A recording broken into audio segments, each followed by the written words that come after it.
First of all, I would like to acknowledge the traditional owners of the land we stand on and pay my respect to the elders, past and present. Depression, suicide, and pathological perceptionality, finding the road to happiness. From a practitioner's view, I have had the privilege of being invited to say a little bit about what I work with and how I work. My name is Carsten Pedersen, and I work and volunteer in a number of areas where I have the privilege of assisting individuals who have fallen into a space that gives them no joy or does not serve them, and as a result often experience a desire for not continuing to live. When we meet up, typically we explore where they're at and plot a path to where they want to be. We utilize a range of tools such as those from the clinical, spiritual and philosophical realm, amongst others. I have assisted individuals from a range of cultures, sexualities, religions, genders and pathologies, so the program is not limited to specific groups but applicable to a wide audience from all varying backgrounds. If all experiences of suicidal individuals I have experienced were overlaid, the common factors would be a perceptuality that includes something that has happened which the individuals has not been able to integrate into some sort of meaning, and that can be due to the individual's life worth focus being narrowed down to a very limited area, such as study. It could be a relationship or marriage breakup. It could be loss of material possessions or otherwise where adversity is currently experienced. It could also be that the individual feels that they should be different to who they are, often due to pressures from the majority in way of marginalization or discrimination.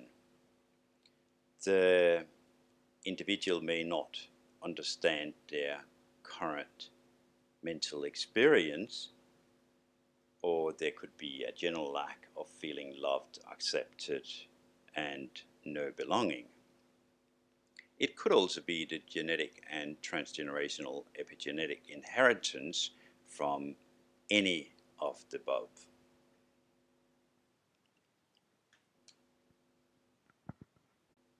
Or seen through a different lens,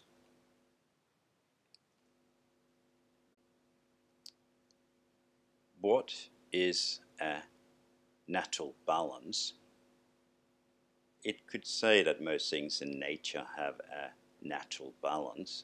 A seed goes into the ground and it grows into a flower or tree. That's kind of natural. You could also see the human being as someone who in their natural state are self-balancing, and for that reason experience a normal general satisfaction and happiness in life. Could it be possible that there's a natural way of dealing with depression in order to reduce suicide? Can things like psychoeducational material, diet, nature, narrative therapy, the use of consciousness, and general CBT change a depressive phenotype?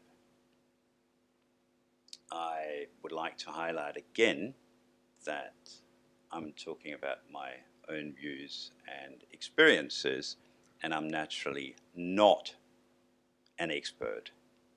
However, to share my own humble views on some of these questions, being they right or wrong, let's start from the beginning.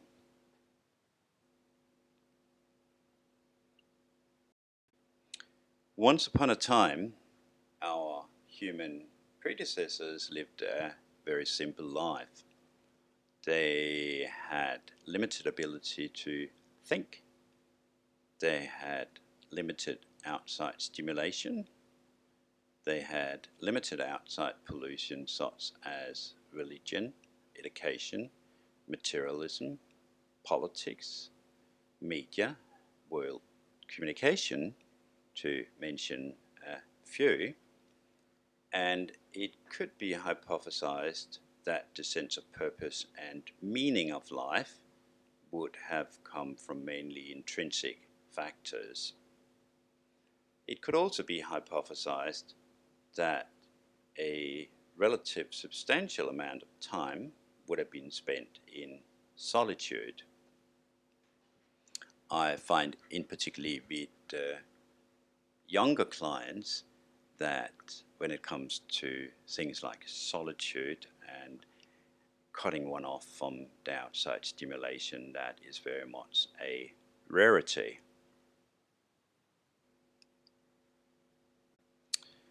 Moving away from nature, 2.6 million years ago at the Ostergaard site in Africa, Homo habilis stricto and early African Homo erectus may have laid the foundation to what has become Homo sapiens by cooperating and beginning to create stone artifacts, butcheries, and novel transport.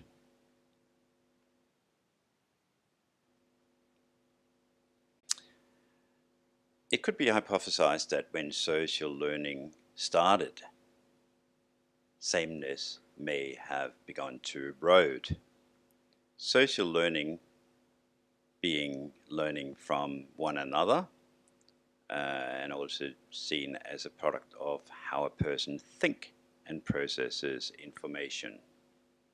The learning that is passed on becomes the individual's mental representation of their beliefs, behaviors, action, knowledge, and other elements of culture.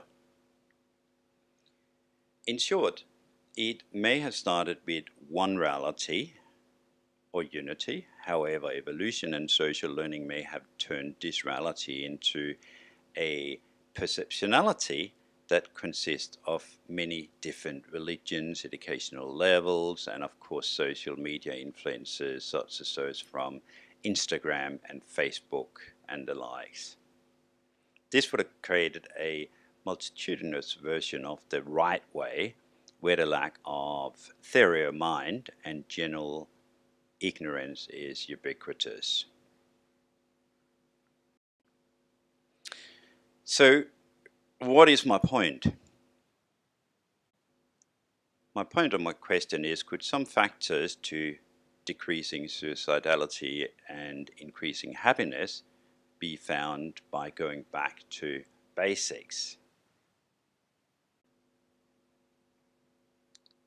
First of all, obviously, I don't think it's any news, and I think I share the view with most people that socialization is something that's very important. Creating your own tribe of like-minded, wholesome individuals and pay less attention to the rest of the world and society's expectations in general. I find that my younger clients are hypervigilant when it comes to scanning society and whether or not they feel they are living up to their expectations. And I dare say that social media has not necessarily made that whole area any easier.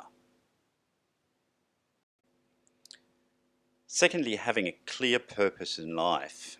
Instead of allowing others to influence your purpose for your direction in life, create your own.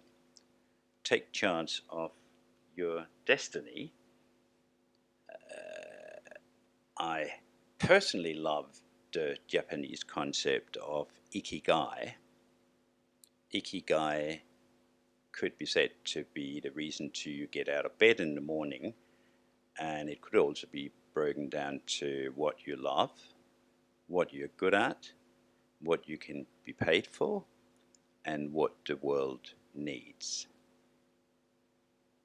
Also grouped into passion, mission, vocation, and profession.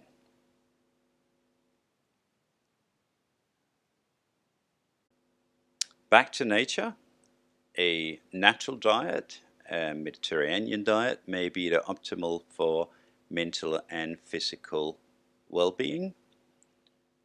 Natural exercise, moderate frequent exercise may ensure the most beneficial outcomes.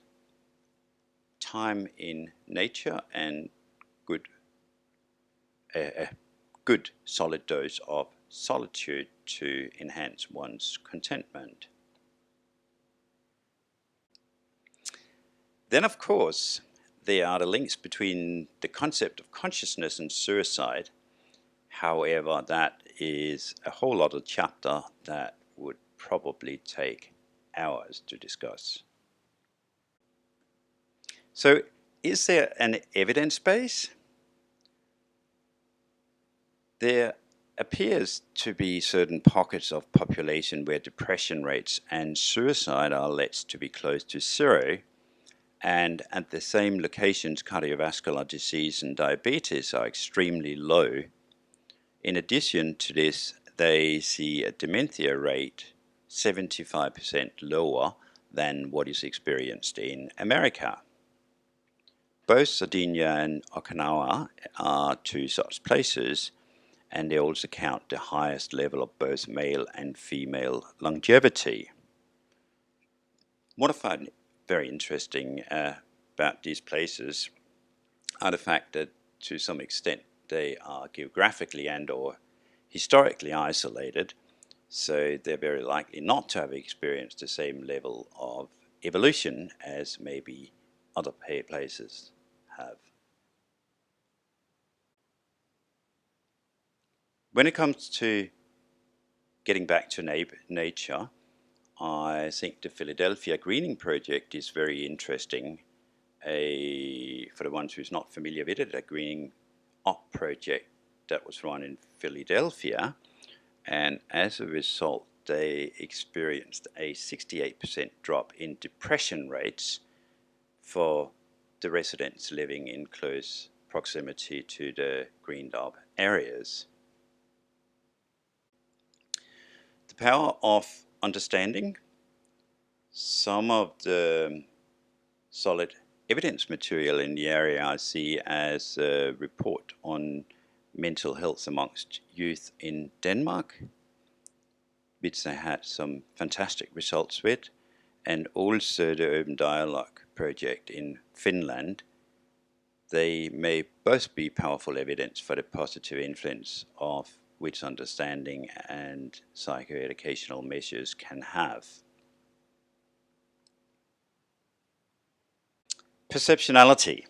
I have probably annoyed many a school teacher in here by using that word, because perceptionality may not be a word that's accepted, although the concept may at times be more real than reality itself when it comes to how we perceive our lives and who we think we are, and the decision we take about our lives in accordance to our perceptionality. I would like to share this little clip at the end.